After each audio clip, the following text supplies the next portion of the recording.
সব বিচার নিজে করতে যায় না, কিছু কিছু বিচার রবের দরবারে যায়, নামাজে সিজদায় পরে দিয়ে দিয়ে। আল্লাহ আমি দুর্বল, আল্লাহ আমি বড় অসহায়, তুমি ছাড়া তো কেউ নাই।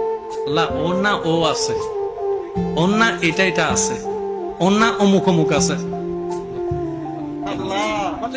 আমার তো কেউ নেই তুমি ছাড়া। আল্লাহ আমি কোনো আপিলও করব না, কোনো অ্যাপ্লিকেশনও করবো না, তুমি তো সব দেখছো।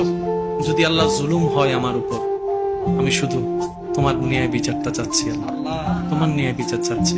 আল্লাহ আমি তোমার ন্যায় বিচার চাচ্ছি।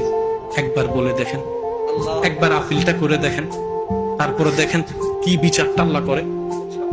এমন ভাবে বিচার করবে আসামিও খুঁজে পাওয়া যাবে না, অ্যারেস্ট হওয়ার কোনো সুযোগ থাকবে না, অ্যারেস্ট হওয়ার কোনো সুযোগ থাকবে না। রব বলে যে আমার বান্দা আপিলটা আমি রবের কাছে করেছে, অ্যাপ্লিকেশনটা আমার কাছে করেছে, ইন্নাল্লাহা মানার উপর সে বিশ্বাস করেছে। এবার আমি আল্লাহ আমার